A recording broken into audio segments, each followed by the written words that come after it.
За та бүхэндээ яаж төлбөр сургалтын материалыг худалдаж авах талаар үзүүлье. За та юу яасан байх?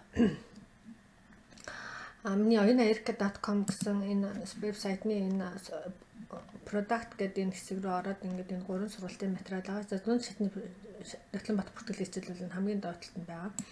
За энийг дарж орнод. За тэгээд мэдээж бүртгүүлнэ. За тэгээд нэрээ имэйл хаягтайгаа өгөөд. За тийм юм гарах юм биш үү? Энийг ингээд бас яачихгүй өглөө тавьчих. За тэгээд дунд шатны Нөхлөнбат бүртгэлийн хичээлийн танилцуулгыг биэнд оруулсан байгаа. За тэгээд төлбөр төлөх заавар нэнд яг таны энэ үдчээр заавар тийм ээ. За тэгээд энийг ингэж дарж ороод за нэрээ бичнэ. За энэ гэдэг тийм ээ. За тэгээд имэйл хаягаа бичнэ. За тэгээд утсаа яхаа биччих.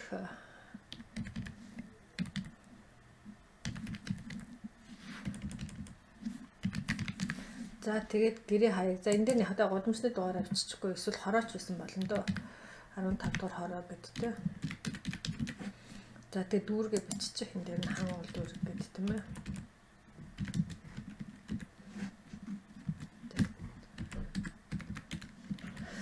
За энэ дээр нь Улаанбаатар. За өөр гадаад мададад амьдардаг хүмүүс бол өөрийнхөө гэрээ хаяг бичиж штэ. За тэгээд манайхан бол анзаарл доор гэдэг. За энэ дээр нөгөө Монголоос авч байгаа бол Монголоо гэдэг нь гадаадаас Америкт ер нь бол миний сургалтын материалыг маш олон газараас авдаг болохоор би бас бага газрынхаа аюуг л бичих байх бичнэ. За энэ дээр Монгол гэдэг юм ээ. За ингээд за сургалтын материал маань $150 байгаа. За тэгээд энэ дээр картын дугаараа оруулна.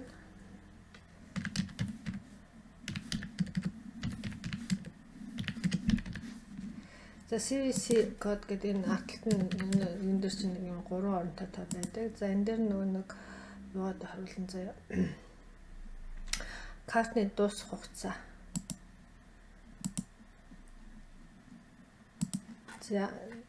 За ингээд сагсан дэмэх гэдэг ингээд орохоор бол сургалтын материал аавна. За хэрвээ төгрөгөөр одоо Монгол төгрөгөөр сургалтын материалын төлбөрийг шилжүүлсэн бол энэ одоо гаан эрдэнэсийн данс руу шилжиж 375 мянган төгрөг шилжүүлнэ.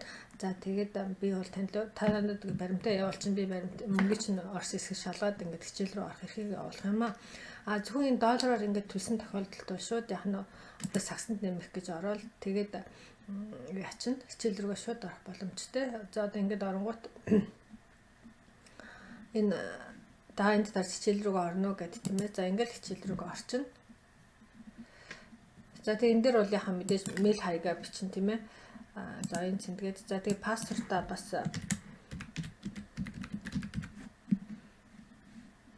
ингээд биччих хэрэгтэй. За 2 3 дахьт нь бол дахиад пассвортаа бичнэ. Энийг бол та өөрөө зохиогоод биччихин тийм ээ. Дараа нь энэ пассвортаараа хичээлд орно шүү дээ тийм ээ. За ингээд хичээл рүүгээ ингээд орчин заяа. За ингээд хичээл рүүгээ орчин. За яг энэ дээр яана гэдэг юм бол энийг ингээд пассвортаа сэвэлжиж болно тийм ээ. Энэ түрүүн би сурд нь орсон байсан болохоор апдейт гэж гарч ирдэг. За тэгээд дараа нь бас яг хичээл рүүгээ орох юм бол нөгөө oyinaerica.com гэдэг миний нөгөө вебсайт аа шүү дээ. За би дахиад яваад. Одоо яг өөр компьютер дээрээс ч юм уу тийм ээ хичээл рүүгээ орох хэрэг гарах юм бол энэ логин гэж ороод тийм ээ. За тэгээ хамгийн доотлын дунд чатны нэвтлэг болохоор хичээл рүү нэвтрэх гэдэг. За би нөгөө сая пассвортаа хадгалсан учраас шууд орчиж байгаа. Хэрвээ өөр компьютерээс энэ төр орох юм бол танаас пассвортыг чи асан тэгэнгүүт яг нөө түрүүнийхээ хийсэн имэйл хаягаа пассворттойгоо оруулаад ингээд хичээл рүү орох юм аа. За ингээд таны сурах ах үйлт чинь амжилт хүсье. Баярлалаа. Баяр таа.